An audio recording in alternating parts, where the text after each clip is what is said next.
Hola a todo el mundo, señores. Estamos en una ocasión muy especial aquí hoy con Gustavo López de Reconstrucción Comunista del Uruguay y por el otro lado tenemos a Fermín Turia, un muy buen camarada mío del PMLRC y del Frente Obrero. Tenía muchas ganas de por fin poder hablar con él también en el canal.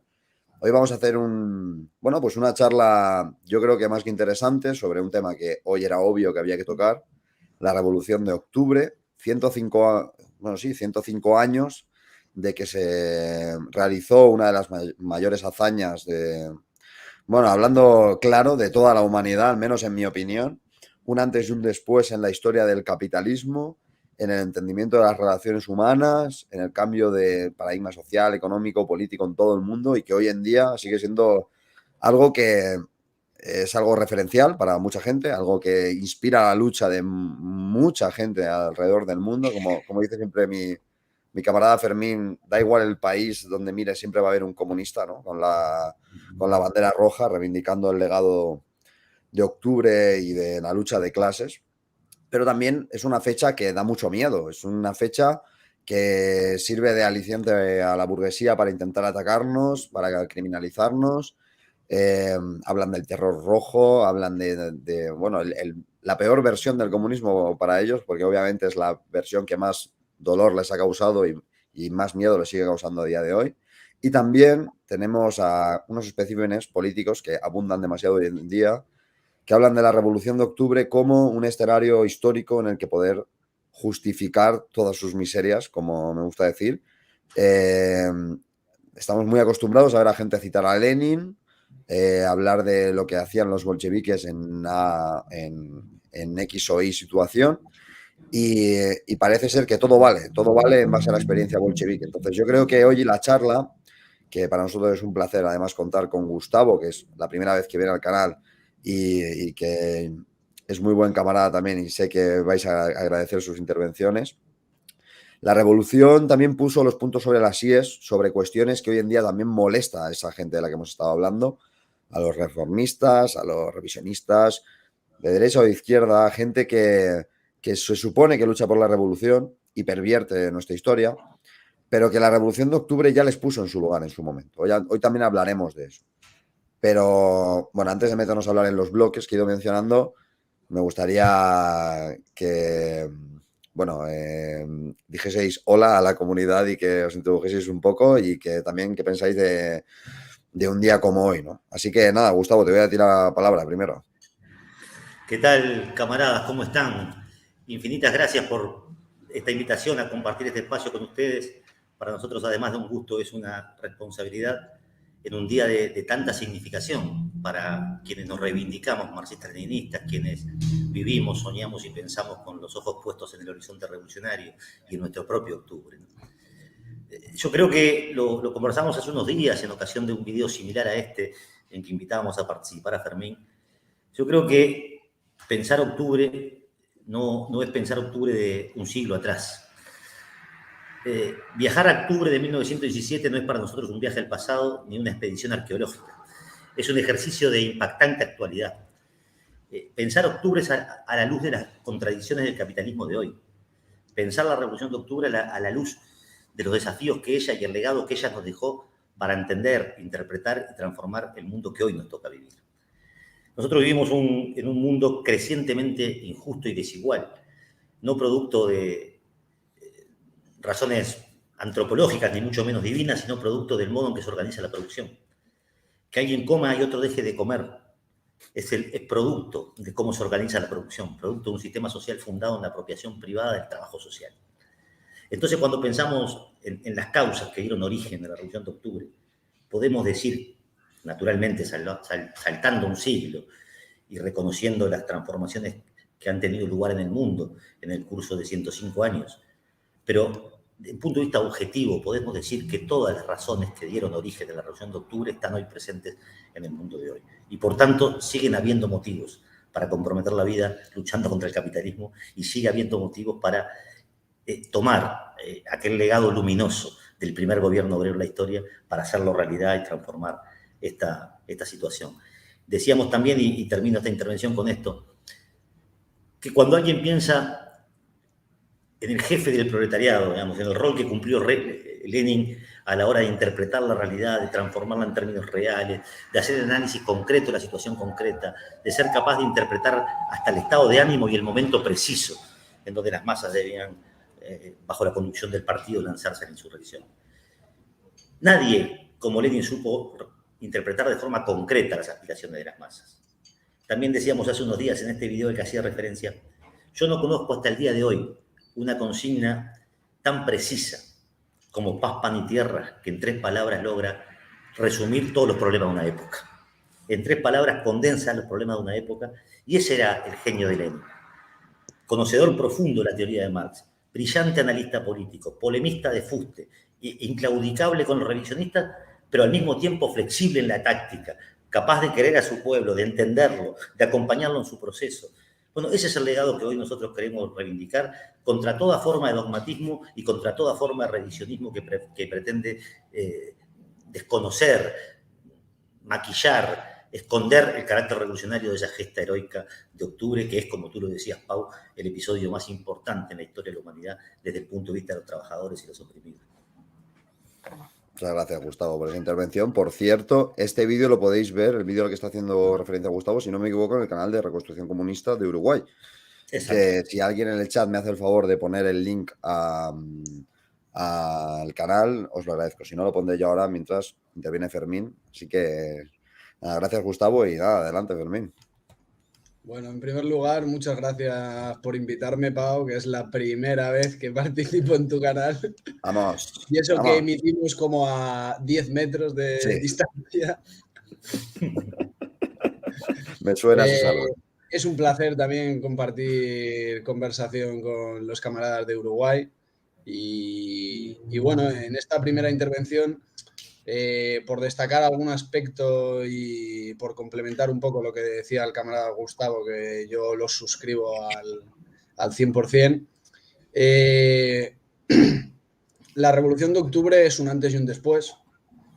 La Revolución de Octubre, también como comentábamos, es historia y con historia me refiero a que la Revolución de Octubre, después de los errores que se cometieron en la Unión Soviética, lamentablemente, pues la burocratización, hablamos de lo que supuso el golpe de Estado del 20 Congreso del PQS, hablamos de los problemas no burocráticos que existían, etcétera. Es una experiencia que ya es historia y por lo tanto nosotros tenemos que aprender, ¿no?, también de esa experiencia y estudiarlo, no desde una posición romántica y dogmática, porque los comunistas miramos al presente para analizarlo y sobre todo miramos al futuro para transformar la realidad. Sin embargo, pues la experiencia de la Revolución de Octubre pues, nos enseña muchas cosas y lo primero es que es un antes y un después.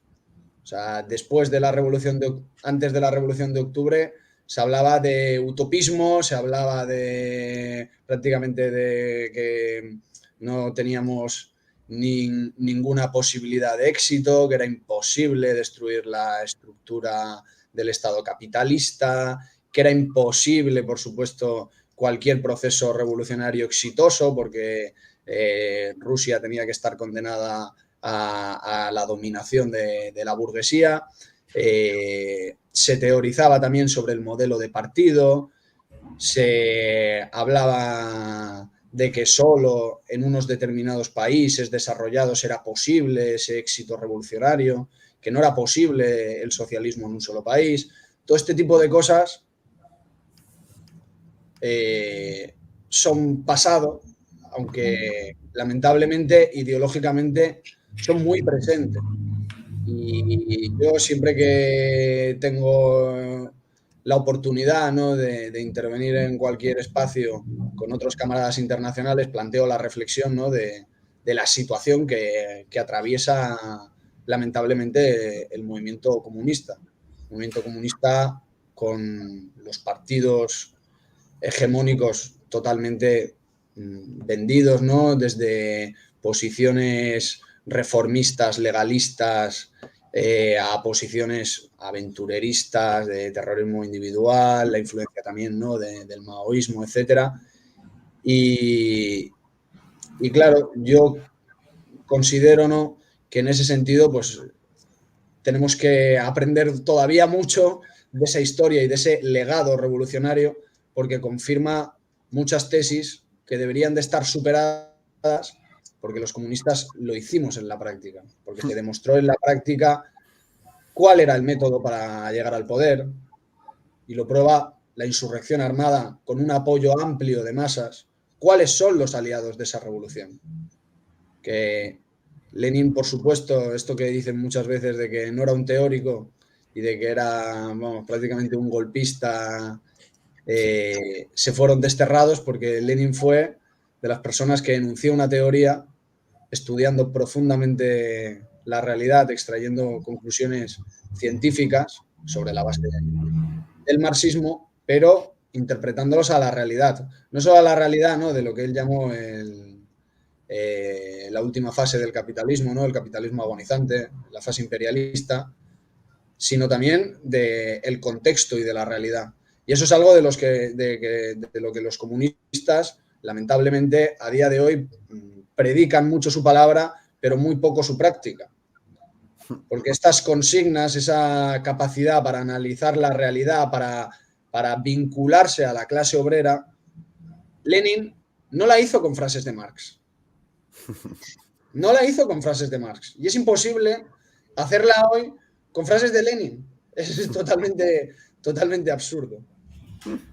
Sí, y tampoco lo hizo a los obreros preguntando al partido, ¿no? ¿Qué armas tenéis? Tenemos muchas citas de Lenin. Ah, vale, estamos tranquilos. Una cantidad de citas de Marx abrumadoras. Unas traducciones al ruso de Marx. Tenemos un traductor ruso. Sin un traductor ruso no se puede hacer la revolución. Eso es así.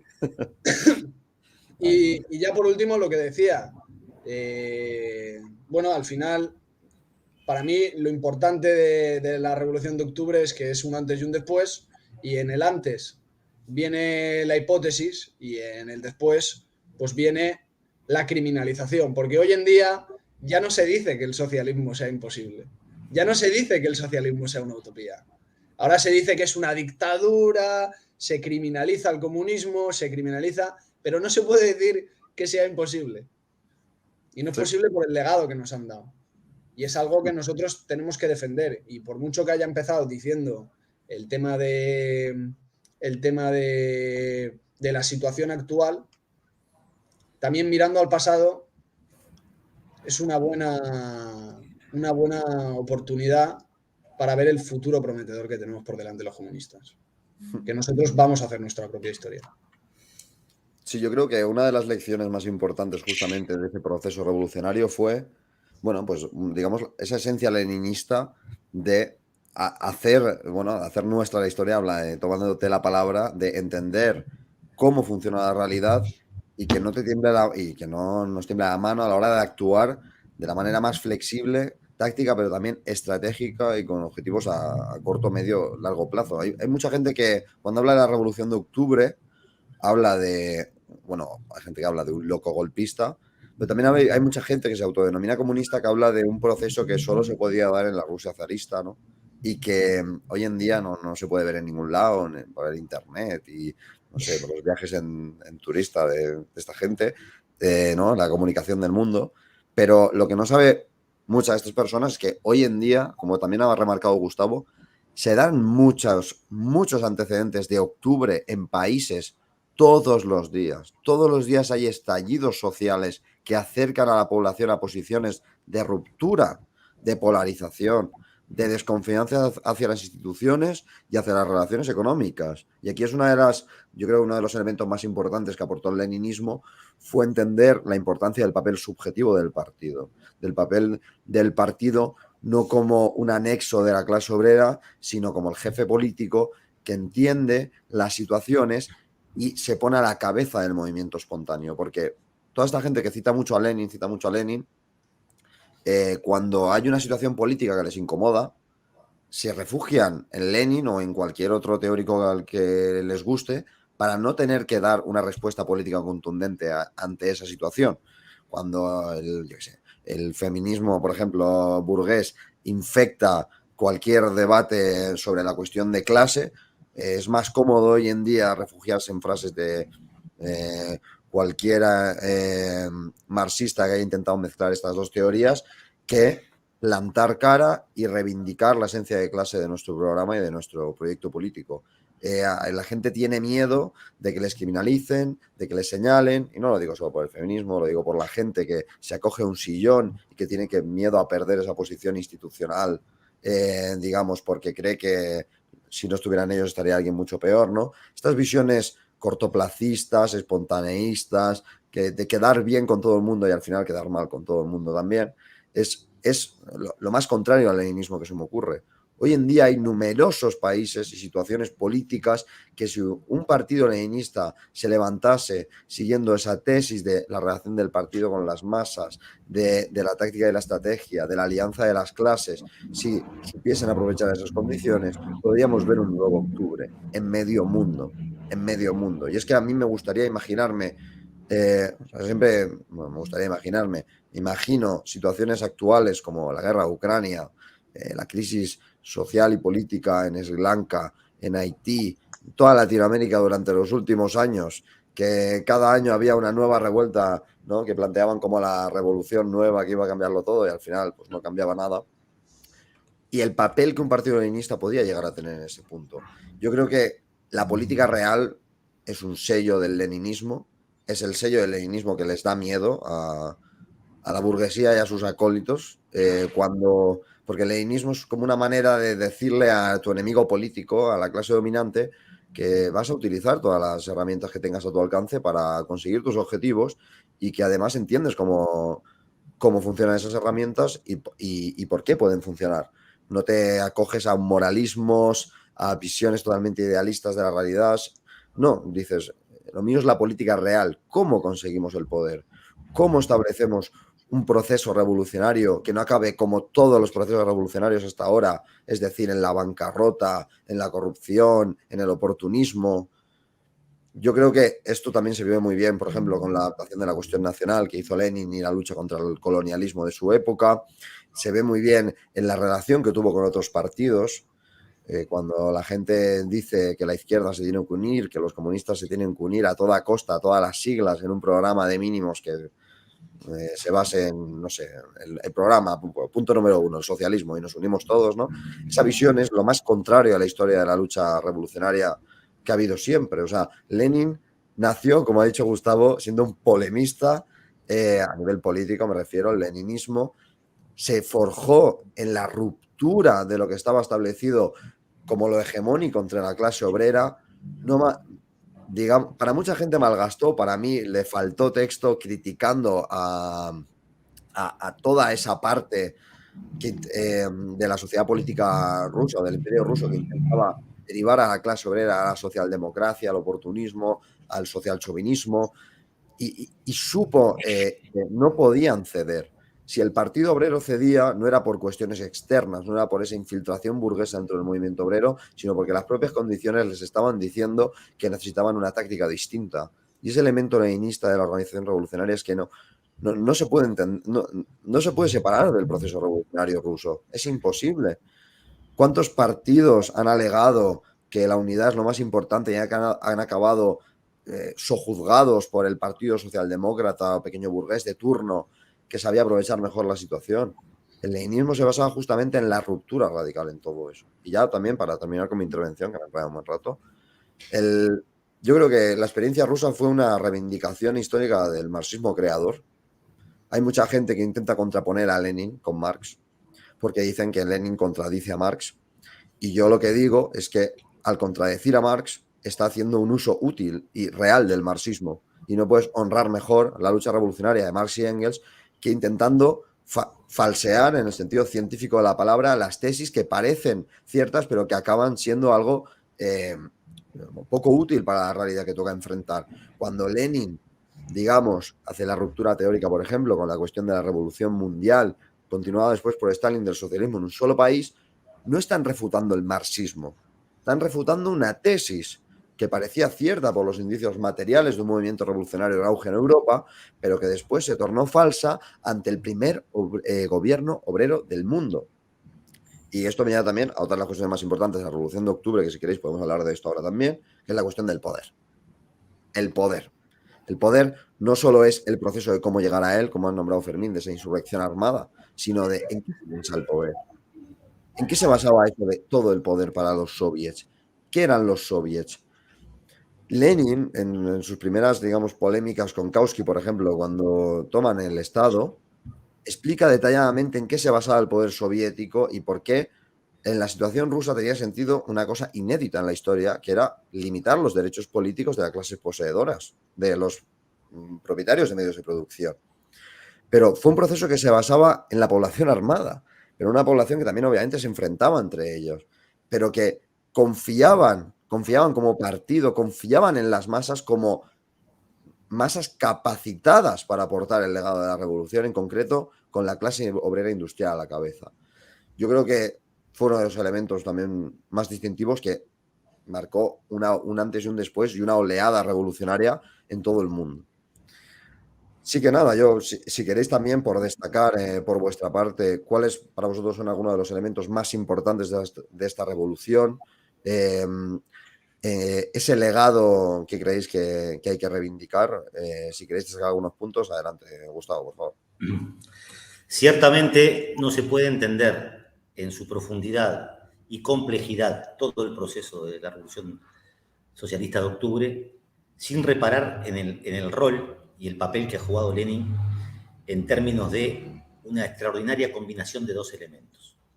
Una infinita paciencia con el pueblo y una intransigencia con los enemigos del pueblo. Es decir, supo entender hasta los tiempos de la gente y al mismo tiempo no hizo nunca una sola concesión ideológica a los revisionistas, a los reformistas, a los claudicantes, a los vacilantes, a los timoratos a la hora de la acción. Fue contra ellos implacable, alcanza con leer sus textos, sus polémicas, es decir, demoledor, no deja piedra sobre piedra a la hora de plantear esas cosas. Y el sentido práctico, porque efectivamente quien dice que Lenin niega a Marx está diciendo un disparate histórico que no resiste 5 minutos de una discusión seria. Porque el marxismo-leninismo no es otra cosa que el marxismo en la época del imperialismo. O sea, eso es lo que hace Lenin. Es decir, toma la riqueza del pensamiento de Marx y lo pone al servicio de la época que a él le tocó vivir, que es la época del imperialismo. Como decía Fermín, la época del capitalismo descompuesto, del capitalismo agonizante. La época que Lenin prevé como la antesala de la revolución proletaria, la época que inaugura las revoluciones proletarias en el mundo. Y es con Lenin que el socialismo sale de los libros y se vuelve realidad. Realidad concreta, palmaria para millones, cientos de millones de personas en el territorio de la extensísima Rusia zarista, de Polonia al Pacífico, pero también trascendiendo largamente las fronteras de la extensa Rusia para convertirse en un parteaguas en el mundo. Todo cambió en el mundo desde entonces, desde la perspectiva de los trabajadores. Los ojos de los explotados del mundo miraban para ahí y decían, es por ahí. El movimiento obrero se transformó a partir de esa acción. Múltiples pueden ser las lecciones, pero yo creo que 3 son determinantes. La primera, ya fue señalada, la Revolución de Octubre confirma de forma, a mi juicio, incontrastable la necesidad de la construcción del partido de la clase obrera. Del partido de vanguardia, el partido de nuevo tipo. Lenin aborda esto en 2 textos básicamente de forma magistral, en El quehacer y en Carta a un camarada, donde se define, digamos, qué tipo de partido se precisa para cumplir esa tarea histórica de convertir a la clase obrera en clase dominante. Esa es la primera lección, la necesidad del partido. Y hoy es un debate más actual que nunca. Cuando aparecen los que niegan el partido, los que niegan el sujeto de la revolución, los que pasan de diversionismo ideológico diciendo cualquier sandez, la lucha va por aquí, por allá, y no sé cuánto, y no abordan de fondo la cuestión del poder y las relaciones sociales. Hoy el debate sobre el partido se vuelve necesario. Contra todas las formas de negacionismo de la acción política, nosotros reivindicamos el partido de nuevo tipo, el partido de Lenin, el partido coaccionado ideológicamente en la ciencia del marxismo-leninismo y el partido dispuesto al combate y organizado en torno al centralismo democrático, que como también dijimos muchas veces, es centralismo porque es democrático. Es decir, es la más amplia expresión del debate entre los trabajadores, entre los miembros del partido y la acción común cerrados como un puño a la hora de actuar frente a los enemigos de clase. Esa creo que es una primera lección de la Revolución de Octubre. La segunda, Efectivamente, los grandes problemas que tenía planteado en circunstancias muy adversas, le tocó enfrentar inmediatamente, salíamos de la Primera Guerra Mundial, que expresaba las contradicciones imperialistas, luego la invasión del ejército blanco y las 13, 14 potencias interviniendo contra el ejemplo. En esas circunstancias se demostró que con coraje político, con confianza en la clase obrera y con decisión, se pueden resolver los problemas. Y ya desde los 3 primeros decretos en adelante, aquellas aspiraciones de paz, pan y tierra empezaron a ser resueltas. En condiciones muy adversas, dificilísimas. Pero nadie puede negar con rigor histórico que los primeros 30, 35 años del proceso soviético se elevó material, espiritual y moralmente a la clase obrera como nunca antes en la historia. Con logros concretos, medibles, rigurosamente en términos estadísticos. Creo que esta es una segunda lección en un tiempo y en un mundo donde nos dicen no se puede, esta es la única realidad posible, en todo caso hay que dedicarse a maquillar las aristas más regresivas del capitalismo y votar una ley que le dé derecho a no sé quién, ¿no? Y en realidad este es un debate muy actual, sí se puede y hay ejemplos concretos como el que nos reúne hoy que demuestran que se pudo. Luego podemos ver qué pasó, porque eso no continúa así, ¿no? A partir de la usurpación oportunista del poder de la Unión Soviética. Pero lo cierto es que se demostró que se puede. Y una tercera lección, también muy actual, es que el debate en torno a las vías de la revolución está saldado por la práctica. Son las masas insurrectas las que pueden resolver ese problema y no otra cosa. No son graduales avances democráticos, ¿no? Nuestros sueños y las aspiraciones de la clase obrera no caben dentro de una urna a la hora de votar. Van mucho más allá, rebasan eso.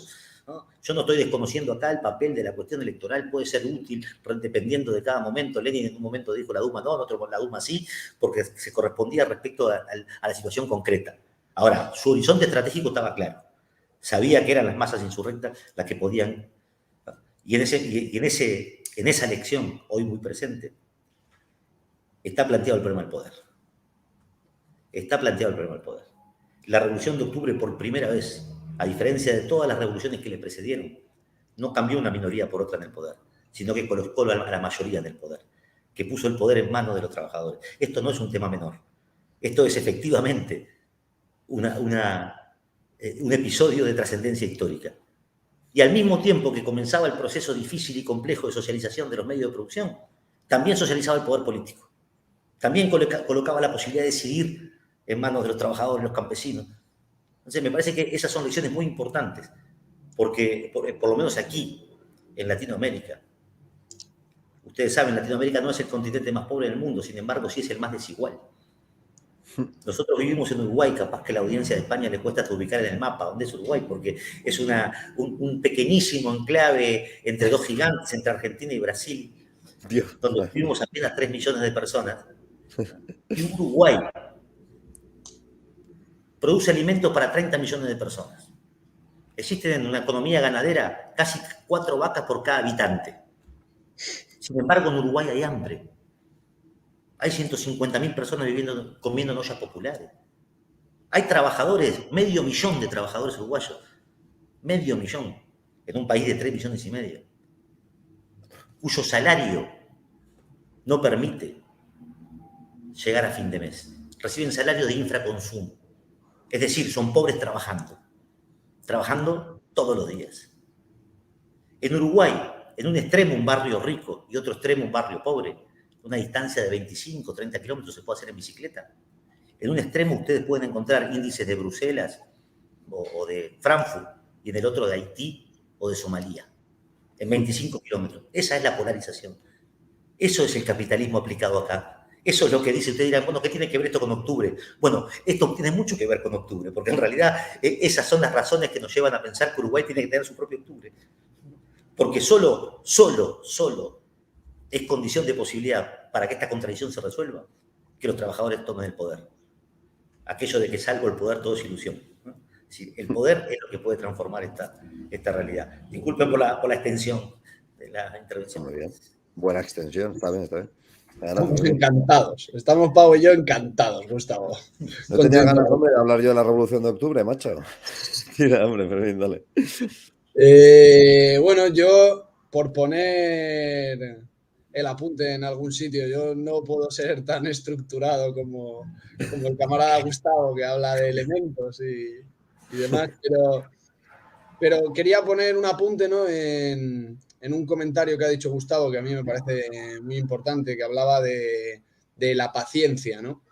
Y la paciencia, como me parece una buena palabra, pero yo lo complementaría en el sentido de educación política y de aprendizaje también de la experiencia del movimiento espontáneo y de la realidad que está viviendo el pueblo. Y eso es algo que a día de hoy nos hace mucha falta, que es aprender también del estado de ánimo, de la realidad que se está viviendo. Y eso te permite, pues bueno, no caer en dos posiciones, ambas contradictorias, pero igual de absurdas, que es por una parte, nosotros aquí en España somos muy criticados porque nuestro programa, a la hora de enfocarlo en un sentido de masas, es por la República Popular y Federal encaminada al socialismo. Y mucha gente nos pone el acento de no habláis de el comunismo, de la insurrección, de etcétera. Y bueno, creo que hay que hacer, en cuanto a estos temas, un análisis profundo de la realidad que vive el país. Igual que Gustavo comentaba el contexto que se vive en Uruguay, en nuestro caso no creo que sea posible no hablar de o plantear el socialismo, porque es cierto que se cumplen serias condiciones objetivas, sino por las condiciones subjetivas. Además de algunas cuestiones en España políticas, que son, bueno, políticas y económicas también, de modelo productivo, de recuperación de la soberanía nacional, etcétera, que son necesarias. Y en ese sentido no era tanto por exponer o por hacer un contraste, ¿no?, de programas y de posibilidades, sino más bien por destacar en ese sentido de que no hay que ser paciente o, como decía ayer, por ejemplo, escuchaba a Pau y a Roberto hablar en un tuit sobre un personaje aquí muy oscuro del mundo progre, que decía en privado, es que yo a mi gente le hablo así porque son tontos. Entonces, sí, es verdad. es el nivel. Y es algo, ¿no? Es un comentario que te pueden decir off the records, pero es algo que es muy común. O sea, tú ves a los políticos aquí socialdemócratas, pero bueno, socialdemócratas de que hablan de asaltar los cielos y todo esto, y hacen un discurso de cara a la gente como si fueran tontos. O sea, quieren tratar a la gente de tontos. Y además, nosotros creemos que hay que tener un papel de agitación. Nosotros no ocultamos nuestro programa. Nosotros no creamos ilusiones de que es posible un cambio revolucionario en España, que es posible transformar este sistema votando en las elecciones. Pero eso es muy difícil a proclamar el socialismo y decir, el capitalismo ya está superado en España. ¿Cómo que está superado en España? ¿Cómo va a estar superado en España? O sea, ¿de qué social? Que el socialismo no se enuncia en Twitter. La revolución que llevará a la clase obrera al poder la hace la clase obrera, con unos determinados aliados, dependiendo del momento histórico, con unas consignas determinadas y concretas. Como decíamos, no vale con citas de Lenin. Y en ese proceso hay que educar a la gente. Y va a haber un proceso, y nosotros lo tenemos claro, va a haber un proceso como cualquier proceso revolucionario, y ahí es donde quiero enlazarlo con la Revolución de Octubre, se ve muy bien los avances y los retrocesos, los fracasos de la revolución y la experiencia de cómo nutre al pueblo. Sí. Nadie puede decir, en 1905 los bolcheviques fracasaron por una serie de cuestiones y en febrero no tuvieron una posición hegemónica y dominante por una serie de cuestiones. Y eso hay que analizarlo. Nosotros en nuestro propio contexto es bastante fácil, porque la posición de los comunistas prácticamente no existe en un sentido de masas, no en un sentido teórico, enunciado, no, en un sentido de masas, de que se le represente a la clase obrera, de que vea que el programa de los comunistas coincide con sus intereses. Eso no existe. Y experiencias de movimiento social, de lucha, de conflicto, de combatividad, se ha podido ver quién ha tenido esa posición hegemónica, quién ha tenido esa posición dominante, y nosotros tenemos que tener una postura concreta de confrontación contra eso. Eso que tanto denuncian es que sois más críticos con los sindicatos porque decís que son sindicatos del poder y no sé qué, no sé cuántos, y nos vemos hablar todos los días de la COE. Ya bueno, porque es que esta gente dice que defiende a los trabajadores. No vamos a ir a exigirle a la COE que defienda a los trabajadores. Ya ves. Bueno, básicamente es lo que hacen ellos. Ellos sí que les piden a la COE, por favor, defended a los trabajadores. Y la COE, bueno, no, pero gracias por la propuesta, ¿sabes? Sí, es verdad que lo hace. Entonces, para mí, tiene dos partes. O sea, tiene la parte de educar, de agitar, de plantear tesis que se afirmen, pero con la realidad de los trabajadores. Y después tiene la otra parte de no ser unos pedantes, de vivir en una burbuja irreal, porque la gente, claro, yo también veo a mucha gente que habla del legado revolucionario, ¿sabes? Y claro, yo me considero comunista y para mí, yo por supuesto que recojo ese legado, lo voy a defender de la criminalización y voy a levantar siempre esa bandera, pero no me engaño, o sea, esa revolución no la hice yo. Hay gente que parece que fueron ellos, Lenin. Sí, sí. Es como, gente convencida de ellos. Sí. Y es como, tú no has hecho nada. O sea, tú no has hecho nada. O sea, tú no puedes hablar con una superioridad moral a nadie. ¿Sabes? Que no sirva la etiqueta como argumento de peso cuando en la práctica no estás demostrando nada. Pero ni en la práctica ni en la teoría. Tú no te estás arriesgando, tú no estás haciendo ninguna hipótesis de nada. Y eso es necesario. Es que si no, es fosilizar el marxismo. O sea, es condenarle a la marginalidad, una marginalidad muy digna, la verdadera, la más perfecta. Cuando después aquellos que hicieron esa experiencia tuvieron un montón de errores, un montón de aprendizaje y un montón de correcciones. O sea, no es una historia lineal. Yo, por ejemplo, cuando doy formaciones, tú, por ejemplo, lo comentabas, ¿no? O sea, has hablado de partido y hablabas del qué hacer, del carta a un camarada, ¿no?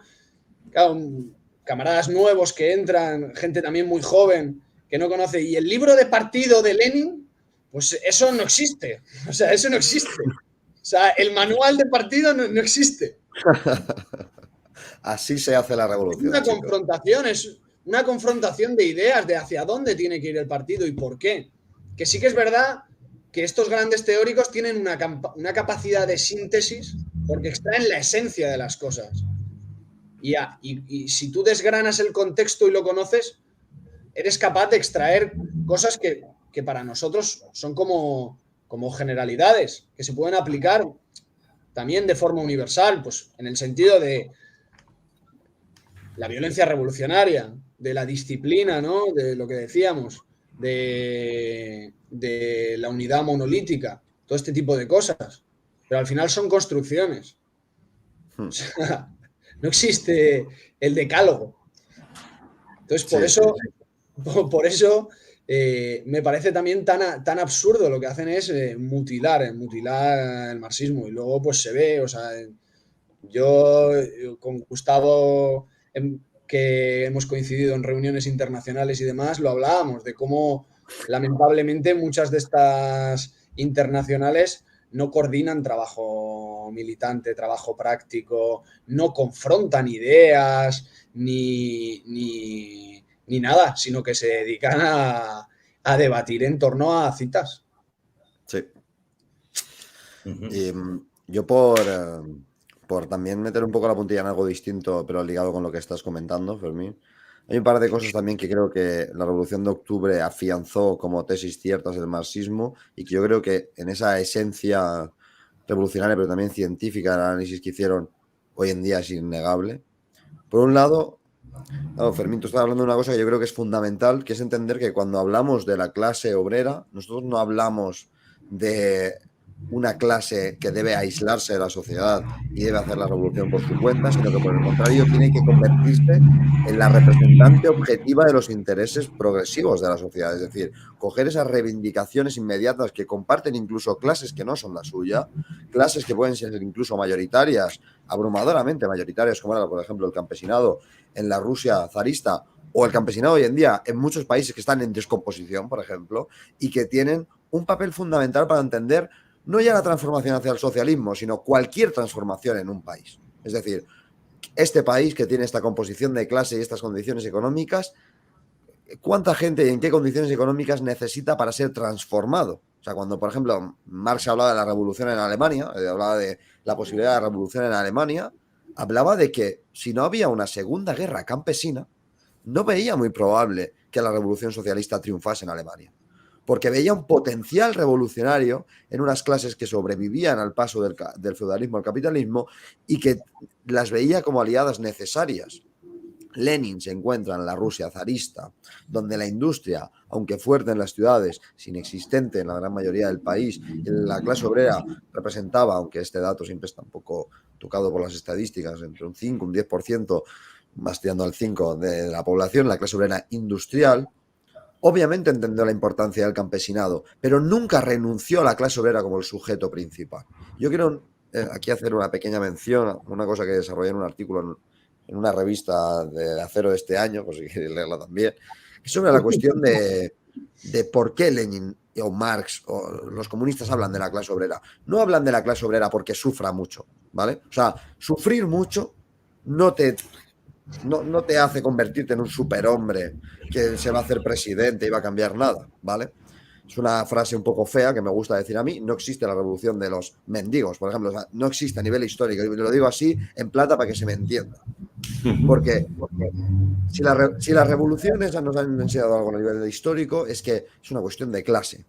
Y no solo de clase, sino de que clases hegemónicas, que por sus condiciones económicas tienen una posición, un potencial político de llegar a ejecutar esa revolución y estar a la cabeza de la misma. ¿Por qué digo esto? Por ejemplo, cuando acusan a Lenin de dar un golpe de Estado y de no ser el representante real de la Rusia popular, aludiendo a la Asamblea Constituyente, y ves los números de las votaciones de la Asamblea Constituyente, puedes darte cuenta de muchas cosas. A los bolcheviques les faltaba trabajo en el campo, efectivamente. Fue un trabajo que tuvieron que hacer casi a nivel posterior de la revolución, en el sentido de que tuvieron, por ejemplo, encontraron la necesidad de establecer una alianza con el campesinado medio después de la guerra civil y de acabar con la política de contingentación que se basaba muchas veces en generar condiciones muy duras a campesinos que se convertían en reaccionarios, enemigos de la revolución, pero nunca renunciaron a la clase obrera industrial. Tú ves los números de votaciones en San Petersburgo, en Moscú, y cómo aumenta la representatividad de los soviets, de los bolcheviques en los soviets y los votos en la Asamblea Constituyente, y te puedes dar cuenta de que lo que decía Lenin no decía las cosas porque sí, no decía las cosas para engañar a la gente, para dar un golpe y disolver la Asamblea Constituyente, que por cierto, después de disolverla, hubo un total de 0 resistencia popular. Creo que hubo una manifestación como de 20 personas. Si no me equivoco, y esto es fuente de E.H. Carr, que no, ni es comunista, no le gusta mucho Stalin, por ejemplo, tampoco podéis ir a mirarlo. Creo que el único registro de movilizaciones en contra de esta disolución fueron 20 personas literalmente, ¿vale? Porque había un doble poder, había un poder que además se imponía al otro. Pero cuando Lenin hablaba de la clase obrera, no te hablaba de la clase obrera oprimida que se sentía muy mal en el zarismo. Había gente mucho peor que la clase obrera industrial del zarismo, pero muchísimo peor. Estamos hablando de minorías étnicas en proceso de exterminio, por ejemplo. No sé, bueno, voy a poner el ejemplo de los judíos, por ejemplo. Va a haber nazis que van a decir, ves, lo sabía, la revolución bolchevique era judía, pero no, eso es un tema para otro día. Pero voy a poner, obviamente, de no todos los judíos, pero había persecuciones, exterminio, había población depauperizada en el campo que era una masa total de lumpen, bueno, voy a decir lumpen proletariado por llamarlo de alguna manera, que iba a ser exterminada por el hambre. Había soldados que sabían que iban a morir al día siguiente o por un tiro o de hambre también. Y era una situación realmente de polarización y de verdadero sufrimiento social, de descomposición social de una sociedad, de descomposición, ¿no? Cuando Lenin dice que la revolución no solo se hace cuando el pueblo, digamos, no quiere ser gobernado por sus gobernantes, sino la revolución puede triunfar cuando los gobernantes no pueden gobernar, ¿no? Y aquí es donde entra la cuestión de la clase obrera. La clase obrera, Lenin habla de una clase obrera en proceso de cohesión, en condiciones económicas especiales, porque es una clase obrera que no tiene nada que perder, no tiene propiedad privada sobre los medios de producción, como el campesinado, por ejemplo, pero es una clase obrera que crea la riqueza nacional y que es conocedora no solo de los beneficios, por ejemplo, de la organización, sino también de la jerarquía, de la disciplina, y también que va creciendo políticamente conforme crece también el capitalismo y madura hacia posiciones cada vez más revolucionarias. Algo que, sin embargo, en el campo, aunque había muchos procesos de revueltas y tal, no conseguía madurar políticamente como pasaba en las ciudades. Y lo siento, Lenin no hablaba de escala de opresiones. Lenin no hablaba de, como los obreros son los que más sufren, tienen que hacer la revolución. No, Lenin decía, en esta coyuntura social, la única clase a la que si organizo es capaz de llevar un programa así de complejo como es la abolición de la propiedad privada y convertirlo en el programa de toda la sociedad, de toda esa parte explotada de la sociedad, la clase obrera. Y es que hoy en día eso sigue pasando, o sea, sigue pasando, aunque hay muchos países donde no existe ese viejo campesinado propio de los restos del feudalismo, condicionados al poder de un terrateniente que comen de su propia tierra. Sí existen muchos propietarios de los pequeños de producción, pequeños que ocupan grandes partes de la población y que son determinantes para ganar elecciones. Yo creo que en España, por ejemplo, es más importante a quién quiere votar la pequeña burguesía que a quién quiere votar la clase obrera, siendo claros, porque son como una guía política para esa gente. Podemos triunfa porque se gana a funcionarios, pequeños burgueses, gente con dinero también, gente con dinero. Y lo mismo pasa con Vox, por ejemplo, que aprovecha contradicciones reales españolas para aprovecharse de esas clases intermedias y radicalizarlas en torno al programa de la oligarquía financiera.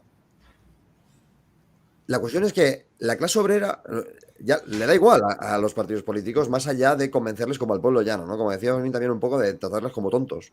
Y yo creo que ese potencial sigue ahí, porque los que los que han abierto telediarios estos últimos décadas en España, lo siento, pero la mayoría han sido la clase obrera en proceso de organización, que sea una organización tenue, que políticamente tenga que avanzar más.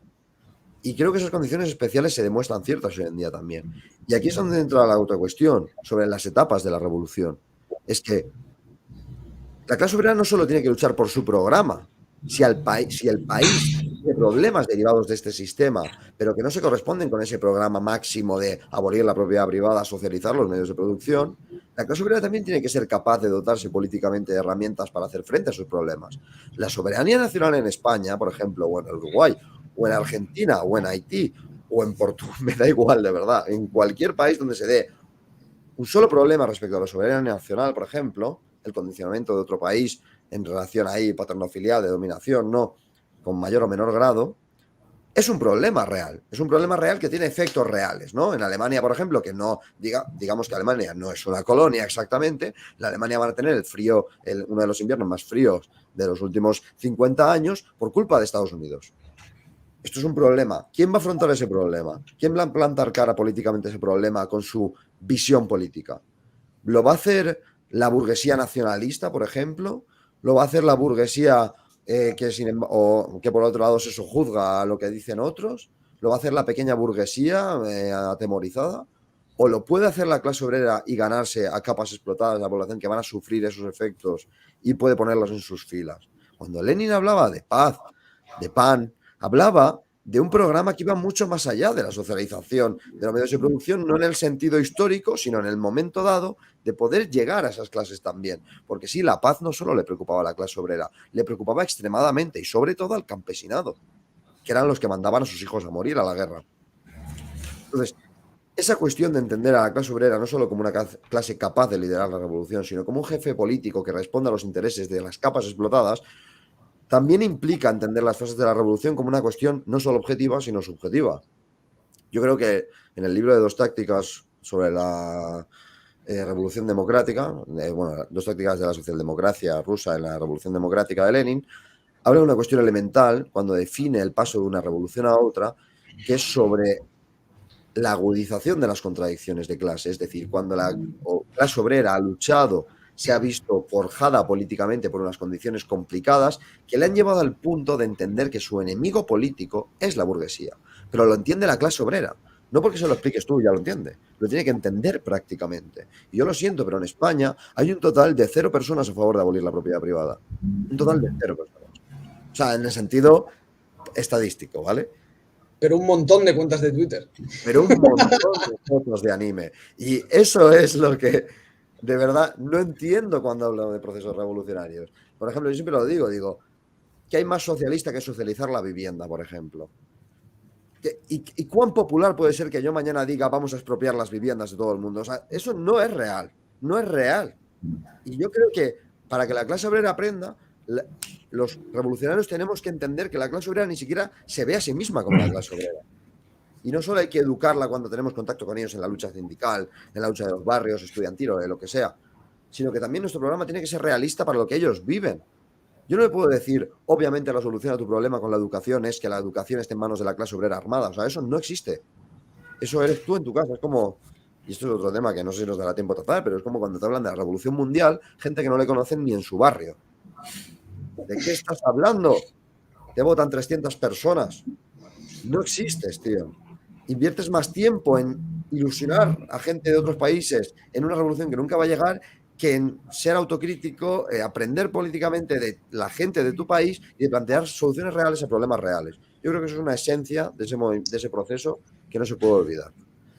Y ya por último, y me callo, y dejo de hablar, estamos ya aquí en la larga. Bueno, es que nos hemos juntado unos 3. Increíble. Bueno. Ya, por último, una cosa que creo que hay que reivindicar de la Revolución de Octubre y que a mucha gente se le olvida por todas las revoluciones que hubo después y por toda la mezcolanza esta de socialismo con cualquier cosa que me venga bien para justificar un proceso X, ¿no? Por ejemplo, China, Cuba, Vietnam, me da igual. Todo esto, una de las cosas yo creo más importantes a reivindicar de la Revolución de Octubre, que siempre se lo digo a Fermín, esto en mi casa, obsesionado, es que los bolcheviques de verdad querían abolir la propiedad privada. O sea, esto parece una tontería a nivel político y histórico, pero no se me ocurren muchas más experiencias políticas que seriamente profundizasen en una tarea tan ardua y a la vez tan novedosa y que hoy en día, por mucho que se lo expliques a la gente, ni siquiera lo entienden. Dicen, no, pero yo soy libre de montar una empresa. De verdad, desde el día 1, su objetivo era ese. Y no hay ningún historiador, ninguno, que pueda decir otra cosa de la experiencia bolchevique. Pueden decirlo de China. ¿Por qué? Pues porque no se abolió la propiedad privada.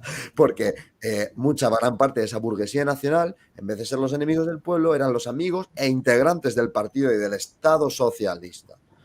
No se puede decir eso en la Yugoslavia de Tito tampoco, donde ni siquiera hubo un mero intento de una planificación socialista en el campo y la producción se basaba en la autogestión de los antiguos jefes de fábricas que ahora cobraban 20 veces más que un empleado base reconocido por el propio Tito. O sea, los bolcheviques se esmeraron políticamente en el verdadero objetivo del socialismo. No es una cuestión de, qué puritano eres. No, es que para frenar el proceso de abolición de la propiedad privada en la Rusia bolchevique hubo que dar un golpe de Estado, asesinar a miles de camaradas, promover contrarrevueltas y revueltas que servían para sentar el poder que acababa, digamos, como la guinda de ese proceso de burocratización y de podredumbre que hubo en gran parte del partido, de los soviets, etcétera. Pero es que hay otros países donde no necesitaron nada de eso, porque no había un proceso de socialización de los medios de producción. Ya venía dado. Sin embargo, los datos económicos de la Unión Soviética ilustran esto respecto a los ingresos, ilustran esto respecto a las propiedades en sí, o respecto a algo tan sencillo como los decretos por los que se abole la propiedad de la tierra o por los que se prohíbe la participación política de quien explote trabajo ajeno. O sea, es una cuestión sin precedentes. Y ya con esto doy paso a Gustavo para hablar de lo que usted guste o de lo que, o si queréis también, de lo que ya estamos tratando de mitos al respecto a la revolución.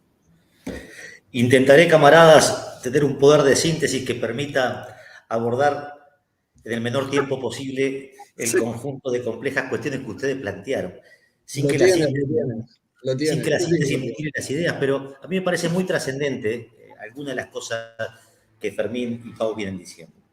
En primer lugar, creo que lo planteaba hoy Fermín, nosotros no podemos ocultar nuestras ideas. Nosotros proclamamos abiertamente y con orgullo nuestra condición de comunistas. Lo proclamamos abiertamente. Y lo proclamamos con orgullo porque nos sentimos portadores de las ideas más nobles que representa la especie humana, digamos. Las que logran superar, las que trabajan para superar el actual estado de cosas. Esto también tiene relevancia decirlo en tiempos en donde parece que bueno, ¿no? Que si sos comunista estás estigmatizado, sos producto de no sé qué, no sé cuánto. Nosotros decimos lo contrario, proclamamos abiertamente nuestra condición de comunista. Si alguien piensa que el proceso revolucionario es como una receta en donde alguien pone un ingrediente, otro y otro, y finalmente saca del horno la revolución consumada y el reino de la felicidad, bueno, eso no existe. Quien hace eso puede pasarse horas frente a una pantalla de computadora vomitando verdades y citas y dogmatismos, pero si no se compromete con la acción práctica, las clases dominantes se van a reír de sus verdades. Las clases dominantes no le temen a los marxólogos, no le temen a... No, le temen a la acción... Claro, le temen a la acción organizada de la clase obrera, le temen a los que van por lo siempre ajeno, le temen... A eso le teme la clase obrera. Entonces un comunista que no esté al lado de un obrero en lucha en la fábrica, que no construya fuerzas en el mundo estudiantil, que no se comprometa con las cuestiones generales de su nación, de su tiempo y de su época, podrá tener el mejor programa. Ahora, si ese programa no tiene una fuerza social capaz de llevarlo adelante, es un programa estéril, explícitamente inútil para la transformación social. Entonces, eso me parece central también señalarlo, subrayarlo. Y luego el factor subjetivo que se hablaba aquí. Ese es un desafío enorme, en donde hay que construir esa subjetividad. La agitación, la propaganda, la organización, la tenacidad, el trabajo paciente entre las masas, pero hay que construir la subjetividad que no es otra cosa que la convicción de que se puede. A ver, lucha todo el mundo, la lucha es lo absoluto. La gente lucha hasta cuando no sabe que está luchando. Un trabajador en mi país que se levanta a las 5 de la mañana lucha contra la alarma porque sabe que iba a ir a trabajar con un salario que no le alcanza para comer. Está luchando ¿no? Un joven en mi país hace cola de 2 cuadras para conseguir un empleo que está odiando antes de conseguir, porque sabe que va a trabajar en condiciones miserables, etcétera, etcétera. Una madre con 4 hijos que no puede alimentar está luchando. Es decir, todo el mundo lucha. Todo el mundo sabe que es preciso luchar para vivir. Ahora, no todo el mundo sabe que es posible vencer. No todo el mundo sabe que es posible vencer. Y ahí está el factor subjetivo. Ahí está la fuerza que tiene que colocar en la realidad esa posibilidad, la que es posible vencer y construir una realidad diferente. Por eso trabajar en la cuestión de la subjetividad, construir valores, enfrentar los valores contrahegemónicos, plantarle cara a esta idea de que el mundo es así, será así, siempre fue así, ¿no? Y superar esa realidad. Y luego, el rol de la clase obrera. Allá por finales de la década de los 80 del siglo pasado, cuando termina el proceso que comenzara en el 53 con el 20 en el 56 con el 20 Congreso del PECUS en adelante, y termina el proceso de derrumbe de que alguna vez se conoció como campo socialista, la clase dominante montan una parafernalia mediática e intelectual en el mundo. Aparecen intelectuales asalariados del pensamiento oficial diciendo se acabó la historia, esta es la estación terminal de la historia. Si esta fuera la estación terminal de la historia, habría que concluir que la humanidad no tiene Ya está. destino, digamos, ¿no? Que esto es lo que hay para vivir. Y si nosotros los comunistas nos convenciéramos de eso, deberíamos dejar de militar, irnos a una plaza a darle de comer a las palomas y esperar que la vida termine, ¿verdad? Ahora, la verdad es que un día sí y otro también. La realidad demuestra que no solo nos acabó la historia, sino que la historia sigue siendo la historia de la lucha de clases. Y la clase obrera tiene un rol de sepulturero del capitalismo, no porque se le ocurrió a Marx el producto de su sufrimiento o sus condiciones. Ciertamente que las condiciones también importan. Ahora, lo tiene por el rol que ocupa en el esquema económico. Lo tiene por su número también. Porque la inmensa mayoría del planeta sigue viviendo de la venta social. Cada vez son más. No, claro, contrariamente a lo que dicen algunas teorías que se acabó la clase obrera, no. La inmensa mayoría de la población de este planeta sigue viviendo de la venta de su fuerza de trabajo. Entonces la clase obrera es central por su número, pero es central sobre todo por dos elementos más. Por el rol que ocupa en la estructura económica, por la creación de la riqueza, por su rol insustituible, porque lo puede hacer todo y lo puede parar todo. Yo no sé cómo es en España, pero aquí hay un debate muy interesante en torno al rol que juega la inversión a la hora de generar empleo. Entonces, el movimiento sindical, los burócratas sindicales, los revisionistas dicen, bueno, pero la inversión extranjera directa, acá, los finlandeses que vienen a Uruguay, no sé qué, al final juegan un rol progresivo porque generan empleo. Entonces se les convence a los trabajadores que precisan de la burguesía, digamos, que precisan del empresario para tener empleo. Y yo digo en esos debates, miren, es exactamente al revés. Ellos sin nosotros no pueden vivir 5 minutos. Nosotros sin ellos podemos producir más y mejor toda la vida. Es decir, es exactamente al revés. Entonces, por eso es el rol insustituible que tiene la clase obrera en el proceso de revolución. Y por un elemento más, que también fue señalado, porque en el curso de su propia experiencia vital adquiere la conciencia. Es decir, en el curso de su propia experiencia como trabajador, adquiere la conciencia del rol que ocupa. Y eso lo hace a partir de la lucha. Y por eso conoce la planificación económica, la fábrica, la disciplina, la capacidad. Por eso. Ahora, déjenme agregar una cosa más. Al número, al rol económico y a la conciencia, hay que sumarle un elemento más, que es la organización. Si a esas tres cosas le sumamos la organización, el partido, la conciencia hecha organización, bueno, ahí creo que el avance es significativo. Y luego una reflexión final sobre el proceso, digamos, final en este bloque, ¿no? Sobre el proceso que relataba Pau. Si nosotros vemos qué ocurrió de 1905 a 1917, vamos a ver cómo se fue acelerando ese proceso de agudización y contradicciones internas y cómo el partido fue acompañando paso a paso ese proceso. Si nosotros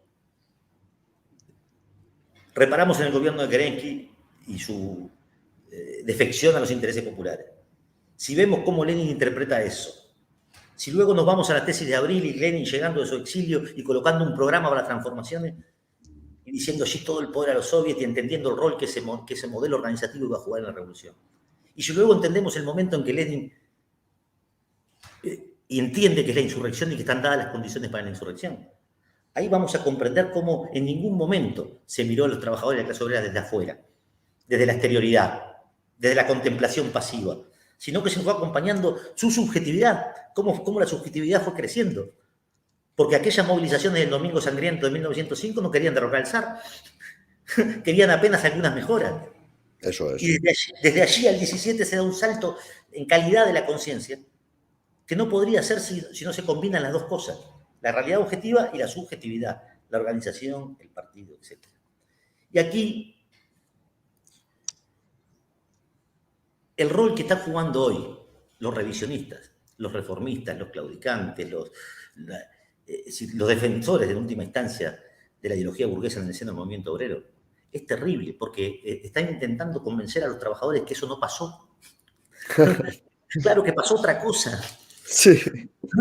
Y incluso niegan los procesos de lucha que durante un siglo protagonizaron los trabajadores, con éxito o sin éxito. Y eso es un golpe muy duro a la subjetividad de los trabajadores. Evidentemente que la URSS de los 80, de los 70 y de los 60 era revisionista, capitalista. Ahora, también es cierto que había una subjetividad de los trabajadores puesta en eso que su derrota fue mucho peor, que la restauración total del capitalismo golpeó duramente a la clase obrera. Un minuto más, miren. Si nosotros hacemos abstracción de quién conduce los procesos y reparamos en el papel que juegan las masas en los procesos, porque evidentemente que en cada uno de estos procesos lo que falla es la conducción, las masas estaban dispuestas. Y agarramos el siglo XX en su conjunto. No hubo, hasta la década de los 80, una sola década del siglo en donde no haya un levantamiento popular en algún lugar del mundo con perspectiva revolucionaria. Después podemos ver el rol que jugó la dirección. Pero en 1910, México. 17, la Unión Soviética. Los 20, China. Los 30, España y su... ¿no? Los 40, de vuelta a China. Los 60, Cuba. Los 70, Nicaragua. Además de los procesos de liberación en África. Cada una de esas cosas motivaban a las generaciones enteras. Tal cual. Y luego, ¿qué pasó? De los 80 hasta ahora, ¿qué pasó? ¿Cuál es la revolución que hemos visto? La de plantar perejil en la huerta orgánica del fondo de la casa, la revolución de los colores de no sé qué, la de la diversidad sexual, ¿no? Es decir, entonces nosotros tenemos que volver a colocar esa subjetividad de la necesidad de la perspectiva de la acción revolucionaria. Y en la Rusia agraria, zarista, con un tímido desarrollo industrial, con 80% de la población campesina, con una pobreza extrema, si en esas condiciones fue posible, porque era el eslabón más débil de la cadena imperialista, ¿cómo no va a ser posible en el mundo de hoy? Si pudo ser en esas condiciones, ¿cómo no va a ser posible en el mundo de hoy? Entonces, por ahí vamos dejando. Yo, para hacer una interrupción capitalista de todo esto, muchas gracias a Progre Prutefacto por su donación y muchas gracias también a Lordenzus por su donación. Sois los mejores, chicos, nos dicen. Chavales, tomen buena nota de lo que se habla aquí para la cenita de Navidad y o fin de año. Este año nos comemos a nuestros cuñados. Efectivamente, estos son armas teóricas contra el familiar cuñado. Así que gracias a todos por estar viéndonos y apoyando al canal como siempre. He visto uno que merece la pena destacar que ponía Gustavo López mejor a Gustavo Bueno. No debe destacar. No le pones a Gustavo en esa posición.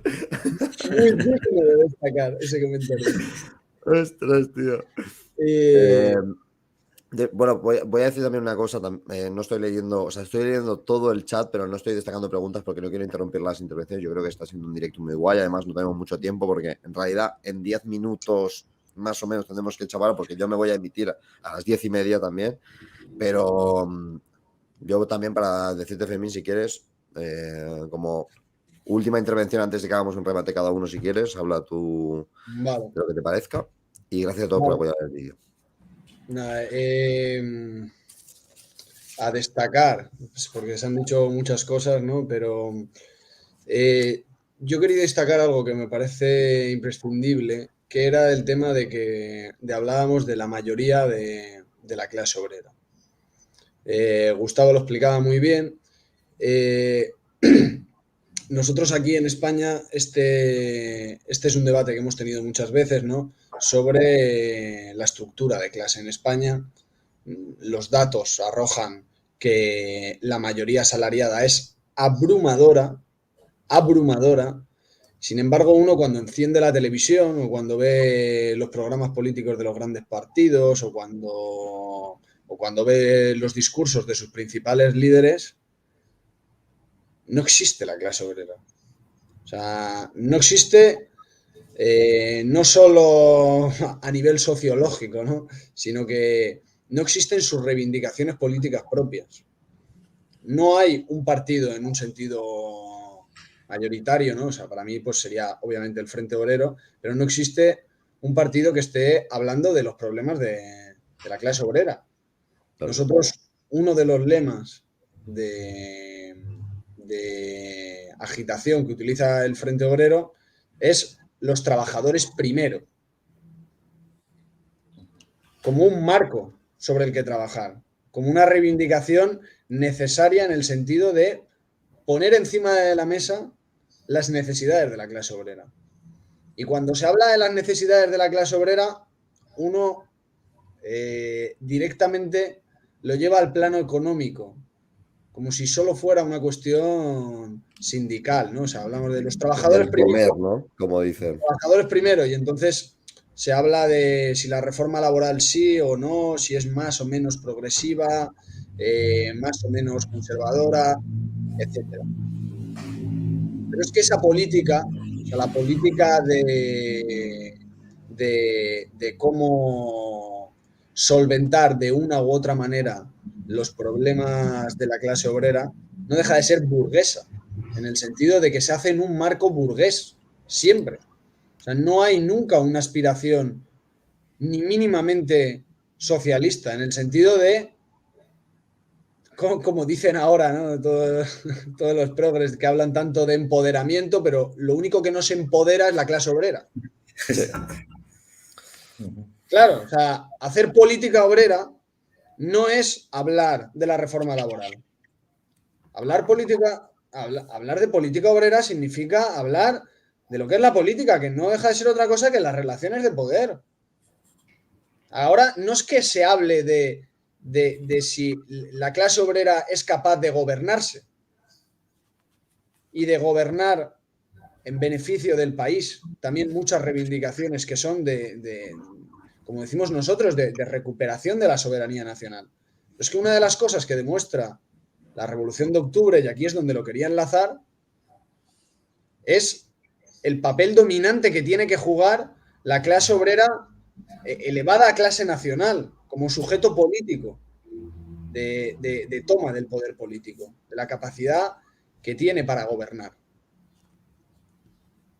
En ese sentido, es algo de lo que estamos totalmente carentes y que es necesario para mí reivindicar de esta experiencia, que es levantar un partido que defienda los intereses de la clase obrera de forma independiente, la independencia de la clase obrera, a la hora de elaborar un discurso propio, etc. Mucha gente cuando habla del Frente Obrero también, esto es comentario típico, ¿no? De, a mí me gustáis, pero si esto, pero si lo otro, si no dijerais no sé qué, si no dijerais no sé cuántos. Y es que, claro, nuestro programa lo marcamos nosotros. O sea, Sí. y esto es algo importante, o sea, parece una tontería, pero es que, o sea, esos partidos, ¿cómo van a representar a la clase obrera si son incapaces de representarse a sí mismos? Si es que a la mínima presión, al mínimo chantaje, ceden. Y ya no hablamos solo de la legalidad, hablamos de que se mueven en términos electorales. Es decir, si la tele dice A y tú decías B, tú empiezas a decir un B que parezca un A. No, nosotros vamos a decir B, si era B. No vamos a empezar a decir A porque lo diga la televisión. Sí, la paz en Rusia no era una consigna muy, muy famosa entre las masas, Claro, exactamente. es que son cosas que tienen su trascendencia. Porque a día de hoy, cuando hablamos de el lema, ¿no? Típico de las tesis de abril, parece que era una obviedad. Era una obviedad porque la revolución tuvo éxito. Porque antes no era una obviedad. Antes era, este tío es un traidor, está liado con los alemanes. Era increíble. O sea, era vamos, de que los mencheviques lo que querían y los eseristas lo que querían era juzgarlo. Y los socialrevolucionarios lo que querían era juzgarlo. Juzgarle y, vamos, y hacer un ajusticiamiento en una plaza pública. Eso es lo que les hubiera gustado. Cuando se hablaba de tierra, no es un tema menos complejo y menos polémico, y se pudo ver. O sea, se pudo ver hasta las limitaciones que tuvieron a la hora de aplicar y de ir adaptando ese programa, hasta cuando se llevó hasta sus últimas consecuencias, ¿qué pasó con la colectivización? La resistencia que hubo por parte de ciertos sectores, de resistencia organizada, de generar hambrunas, de sabotajes, de boicot, de asesinatos. Y quiero decir, esa firmeza ideológica es importante. Es un compromiso con tus propios militantes y con los intereses a los que dices defender. Y eso, a día de hoy, cuando tú lo llevas al plano político, se puede ver. Se puede ver perfectamente. O sea, ya no es que Podemos cambie su programa electoral como se cambia de zapatos todos los días. O sea, es un tema de traficar con los principios a más no poder, de donde dije Diego, y de que les da exactamente igual. Y luego, por otra parte, de que intentan introducir a todas las clases sociales, porque son un partido atrápalo todo. Y es algo que se ve perfectamente. En el caso de Uruguay, por ejemplo, pues tenemos el caso paradigmático, ¿no?, de Mujica, que es el representante de los pobres, pero también el que se sienta con Obama a cenar, que no tiene ningún problema en alabar la inversión extranjera, como comentábamos, etcétera. Y eso se puede ver. Es que no hay ningún... Dentro del panorama político que se ofrece a los trabajadores, porque lamentablemente la concepción y la tendencia, sobre todo en las épocas de crisis, es generar en los trabajadores y en la sociedad en general un pensamiento de invitar a que la gente sea política, de que sea nihilista, de que no crean nada, de separar absolutamente cualquier realidad que ellos viven con la realidad que se vive en el Parlamento, porque uno cuando ve el Parlamento burgués lo único que ve es un circo que no tiene nada que ver con sus intereses y que están hablando de la polémica que ha planteado hoy la televisión, de si, qué sé yo, si Sí, bueno, que si, Irene si Montero ha el dicho agua la quema. E, Y o Z. Sí. Entonces, en ese sentido, nosotros tenemos una responsabilidad al marcar una posición política independiente, de tener nuestra propia agenda política, y aunque interactuemos con esa realidad política que se le plantea a los trabajadores, utilizarla y que sea la forma de que se vinculen a una política real, a una política que cuestione el poder existente. Esas cosas que no se ponen en cuestión. Porque tú hoy puedes debatir sobre la reforma laboral, pero no puedes debatir sobre la pertenencia a la OTAN, sobre la pertenencia a la Unión Europea, sobre la colectivización del campo, ni mucho menos, sobre la nacionalización de sectores estratégicos. Eso no forma parte de la política a día de hoy. A día de la política de hoy lo que se puede hablar es de si hay chiringuitos, de si... qué sé yo. O sea, qué sé Sí, yo. si puedes autodeterminar tu sexo, por Y puedes ejemplo. determinar O tu si hay que sexo. prohibir los toros, por ejemplo. Yo qué Si hay sé, que por prohibir ejemplo. los toros. Sí. Cualquier cosa. Por zanjar un poco el tema, me parece muy interesante, yo me voy a caer ya, lo que ha dicho Fermín de plantear problemas desde la perspectiva revolucionaria. Muchas veces, a la hora de plantear un problema, dirás, bueno, tal vez este no sea el problema de la revolución socialista, no estamos hablando de socializar todos los medios de producción. Hablar de nacionalización de un sector estratégico se puede hablar de dos maneras. Y nosotros lo que escogemos es la manera revolucionaria que acerque a la gente no solo a la posición de que la propiedad privada está mal con el tiempo, sino a la posición de que sin revolución no hay ni cambio de modo de producción, ni cambio de modelo productivo, ni cambio de poder de manos de una clase a otra. Yo creo que es una de las cosas más importantes. Y por ponerlo en un caso concreto y que nos toca a nosotros de cerca, ¿cuánta gente habrá conocido el comunismo, habrá empezado a abrazar las ideas comunistas a raíz de escuchar la opinión de Roberto Vaquero sobre cualquier gilipollez que haya dicho Irene Montero? Ya. Y es así. Sí, sí, o sea, un Nosotros no proceso de podemos... acercamiento a posiciones que dirías, ¿en qué momento esta persona se iba a acercar a una posición comunista, obrera? Y lo haces a través de algo que obviamente es Vox Populi y que sí hay una visión que puede ser crítico con lo que hay, hablando de cosas que de verdad le importan a la gente, porque sí, utilizando eso hablas de cosas del comer, hablas de cosas de que te afectan en tu día a día. Yo, de verdad que me parece esencial. Y Gustavo, por zanjar y por si quieres decir algo a nuestros espectadores, adelante, por favor. Solo me resta agradecerles a ustedes, decirles que ha sido para mí, pero muy grato de verdad, este intercambio, muy útil además para las reflexiones de nuestra construcción política. Ustedes saben que valoramos mucho y seguimos con atención el trabajo que hacen ustedes, que nos sentimos hermanados en la coincidencia ideológica y también en el conocimiento mutuo. Y ojalá estas instancias contribuyan también a profundizar esos vínculos.